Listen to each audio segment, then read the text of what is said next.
ಎಲ್ರಿಗೂ ನಮಸ್ಕಾರ. ನಾವಿವತ್ತು ಎಲ್ಲಿದ್ದೀವಿ ಗೊತ್ತಾ? ತುಮಕೂರು ಯೂನಿವರ್ಸಿಟಿಯಲ್ಲಿ ಇದೀವಿ.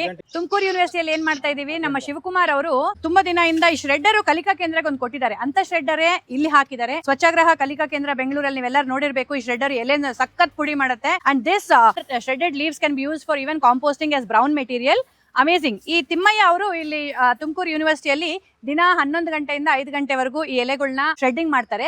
ಎಲೆಗಳು ಸುತ್ತು ಬಿದ್ದಿರೋ ಎಲೆಗಳೆಲ್ಲ ಗೂಡ್ಸ್ಕೊಂಡ್ಬಂದು ಈ ತರ ಗುಡ್ಡೆ ಹಾಕ್ತಾರೆ ಫಸ್ಟ್. ಆಮೇಲೆ ಅದನ್ನ ಸೆಗ್ರಿಗೇಟ್ ಮಾಡ್ತಾರೆ. ಅದರಲ್ಲಿ ಪ್ಲಾಸ್ಟಿಕ್ ಬಾಟಲ್, ಚಾಕ್ಲೇಟ್ ಪೇಪರ್, ಅದು ಇದು ಏನಾದ್ರು ಇದ್ರೆ ತೆಗೆದು ಬಿಡ್ತಾರೆ. ತೆಗೆದು ಬಿಟ್ಟು ಶ್ರೆಡ್ಡಿಂಗ್ ಮಾಡಿ ಇದನ್ನೆಲ್ಲ ಅಲ್ಲಿ ಹೀಪ್ ಅಂದ್ರೆ ಗುಡ್ಡೆ ತರ ಹಾಕ್ಬಿಟ್ಟು ಅದಕ್ಕೆ ನೀರು ಹಾಕ್ತಾರೆ. ನೀರು, ಸೆಗಣಿ ನೀರು ಹಾಕಿದ್ರೆ ಎರೆಹುಳ ಚೆನ್ನಾಗಿ ಬರುತ್ತೆ. ಪ್ಲಸ್ ಇವರು ಎರೆಹುಳ ಇಂಟ್ರೊಡ್ಯೂಸ್ ಮಾಡ್ತಾರೆ. ಅದರಿಂದ ಸಖತ್ ಗೊಬ್ಬರ ರೆಡಿ ಆಗುತ್ತೆ. ಬ್ಲಾಕ್ ಗೋಲ್ಡ್ ಅಂತ ಹೇಳ್ಬೋದು. ಮುಂಚೆ ಇದು ಇಷ್ಟು ಎತ್ತರ ಎಲೆಗಳು ಹಾಕಿ ಏನ್ ಮಾಡ್ಬೇಕಂತ ಯೋಚನೆ ಮಾಡ್ತಾ ಇದ್ರಂತೆ. ಇವಾಗ ಸಖತ್ ಗೊಬ್ಬರ ಆಗ್ತಾ ಇದೆ. Nice brown material for soil. ಅಂದ್ರೆ ಮಣ್ಣಿಗೆ ಈ ತರ ಕಾರ್ಬನ್ ಕಂಟೆಂಟ್ ಇರೋದು ನಾವು ಫೀಡ್ ಮಾಡಿದಷ್ಟು ಮಣ್ಣು ಒಳಗಡೆ ಇರೋ ಜೀವಗಳು ಸಂತೋಷವಾಗಿರ್ತವೆ. ಖುಷಿಯಿಂದ ಮಾಡ್ತಾ ಇದೀರಲ್ವಾ ತಿಮ್ಮಯ್ಯ ಅವರೇ? ದ ವೇ ಹಿ ಟೆಲ್ಸ್ ಅಂದ್ರೆ ತುಂಬಾ ಖುಷಿಯಿಂದ ಕೆಲಸ ಮಾಡ್ತಾರೆ. ಏನೋ ಕಷ್ಟ ಅನ್ಕೊಂಡಲ್ಲ, ಎಂಜಾಯ್ ಮಾಡ್ತಾ ಇದಾರೆ. ಅವ್ರ ಮುಖದಲ್ಲೇ ಗೊತ್ತಾಗತ್ತೆ. ಆತರ ಮಾಡ್ಬೇಕು, ಎಲ್ಲರೂ ಇಷ್ಟದಿಂದ ಮಾಡ್ಬೇಕು ಕೆಲಸ.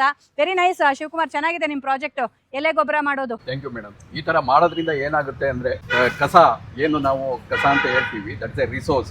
ಬೇರೆ ಕಡೆ ಟ್ರಾನ್ಸ್ಪೋರ್ಟ್ ಆಗೋದು ಕಡಿಮೆ ಆಗುತ್ತೆ, ಮತ್ತೆ ಬೆಂಕಿ ಇಡೋದು ಅವಾಯ್ಡ್ ಆಗುತ್ತೆ. Not only that, main thing is job create ಆಗುತ್ತೆ. ಎಸ್.